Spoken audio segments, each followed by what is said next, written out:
जय शिवराय मित्रांनो सध्या सुरू असलेल्या पावसाळी अधिवेशनामध्ये महाराष्ट्र विधानसभा नियम 293 अन्वये शेतकऱ्यांची कर्जमाफी पीक विमा या संदर्भात एक प्रश्न उपस्थित करण्यात आलेला होता आणि या प्रश्नाच्या दरम्यान आपण यापूर्वी सुद्धा अपडेट घेतलं होतं की रणधीर सावरकर असतील, कैलास पाटील असतील, नरकेसाहेब असतील किंवा इतर बऱ्याच साऱ्या आमदारांच्या माध्यमातून कर्जमाफीच्या संदर्भात प्रश्न उपस्थित केले होते।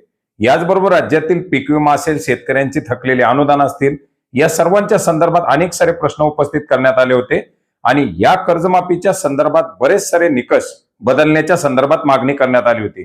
शेतकऱ्यांचा पीक विमा वाटप करण्याच्या संदर्भात मागणी करण्यात आली होती आणि याच अनुषंगाने आता नेमकं कृषी मंत्र्यांच्या माध्यमातून काय उत्तर दिलं जाणार याकडे सर्वांचं लक्ष लागलेलं होतं। आज 11 वाजल्यानंतर कृषी मंत्री या प्रश्नाचं उत्तर देणार होते आणि या अनुषंगाने सर्व शेतकऱ्यांच्या आज कृषी मंत्र्यांच्या सहकार मंत्र्यांच्या उत्तराकडे लक्ष लागलेलं होतं की काही बदल केले जात आहेत का, पीक विमा कधी दिला जातोय, पीक विम्याचं वाटप केलं जाणार का, नमो शेतकरीचं वाटप केलं जाणार का, त्याच्या संदर्भात नवीन काय माहिती येते, या सर्वांकडे लक्ष लागलेलं होतं आणि आज कृषी मंत्र्यांच्या माध्यमातून या चर्चेसाठीचं उत्तर दिलेले, या प्रश्नाची उत्तर दिलेली आहेत। जुनी कॅसेट त्यांना नव्यानं वाजवलेली आहे। राज्य शासनाच्या माध्यमातून शेतकऱ्यांना कशा प्रकारे धीर दिला जातोय, गेल्या अनेक वर्षामध्ये जे शेतकऱ्यांना केलं जात नव्हतं ते केलं जात आहे। पूर्वी किती अनुदान दिली जात होती, आज किती अनुदान दिलं जात आहे याचा पाडा पुन्हा एकदा वाचलेला आहे। ते स्वतः शेतकरी आहेत हे पुन्हा एकदा शेतकऱ्यांना सांगितलंय आणि तेच उत्तर त्यांच्या माध्यमातून देण्यात आलेले आहे। पीक विम्याच्या बाबतीत उत्तर जे देण्यात आलेले त्याच्यामध्ये 96% शेतकऱ्यांना पीक विमा वाटप करण्यात आल्याची माहिती त्यांच्या माध्यमातून देण्यात आलेली आहे। मग आता एकंदरीत 93 लाख शेतकरी, त्याच्यापैकी फक्त 17,17,000 शेतकऱ्यांना पीक विम्याचं वाटप झालंय। आता उर्वरित शेतकऱ्यांना पीक विमा मिळणारच नाही का किंवा तो दिला जाणार का याचं कुठलंही स्पष्टीकरण त्यांच्या माध्यमातून देण्यात आलं नाही।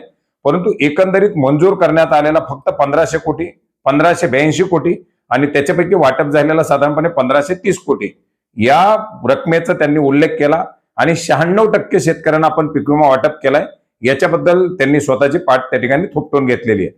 कर्जमाफीमध्ये खूप मोठी ऐतिहासिक कर्जमाफी झाली आहे, पूर्वी दिली त्याच्यापेक्षा मोठी झाली आहे, खूप मोठा आकडा आहे, हा एक उद्गार त्यांच्या माध्यमातून पुन्हा एकदा केलेला आहे। एकंदरीत काय तर राज्य सरकार राज्यातील शेतकऱ्यांना खूप काही देत आहे आणि खूप साऱ्या योजना राबवत आहे। राज्यातील शेतकरी खूप सुखी आहे आणि राज्यातील शेतकऱ्याला आणखीन सुखी करण्याचा प्रयत्न राज्य सरकारच्या माध्यमातून केला जातोय हे एक त्यांनी आज पुन्हा एकदा सांगून दिलेले आहे। त्याच्यामुळे शेतकऱ्यांनी सुखी राहावं, शेतकऱ्यांना जे काही मिळाले त्याच्यातच समाधान मानावं असं एक त्यांच्या सांगण्यातून कुठंतरी येते असंच दिसून आलेले। शेतकऱ्यांच्या कर्जमाफीचा अतिशय महत्वाचा असा विषय, त्याच्याबद्दल आपण बैठक लावू, त्याच्यासाठी विरोधकाच्या सूचना घेऊ, त्याच्यासाठी बैठकीचं नियोजन करू। पीक विमा का वाटप झाला नाही याच्याबद्दल कुठेतरी बैठक लावण्याची गरज किंवा त्याच्या संदर्भातील डीपली उत्तर हे त्यांच्या माध्यमातून देणं गरजेचं होतं, परंतु तेही दिलं नाही। शेतकरी लाखो अनुदानाच्या प्रतीक्षेत आहेत, ज्या एका कृषी विभागाच्या चुकीमुळे हजारो शेतकरी हे कर्जदार झालेले आहेत या कृषी यांत्रिकरण योजनेमुळे।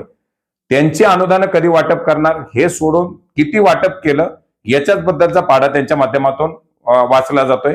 एकंदरीत काय तर आजच्या उत्तरावरती ते स्वतः समाधानकारक असतील किंवा स्वतः समाधानी असतील, परंतु राज्यातील त्यांच्या पक्षाचं काम करणारा किंवा त्यांच्या बरोबर काम करणारा एका लोकप्रतिनिधी किंवा एखादा राज्यातील शेतकरी सुद्धा समाधानी असणार नाही। त्याच्यामुळे सरकारनं कुठेतरी गांभीर्यानं घेणं गरजेचं आहे आणि शेतकऱ्याचे जे काही पोटतिडकीनं लोकप्रतिनिधी प्रश्न मांडतायत किंवा शेतकरी लोकप्रतिनिधीपर्यंत प्रश्न मांडतायत हे त्यांच्या माध्यमातून कुठेतरी जाणून घेणं गरजेचं आहे आणि शेतकऱ्यांच्या प्रश्नावरती कुठेतरी जागा होणं गरजेचं आहे।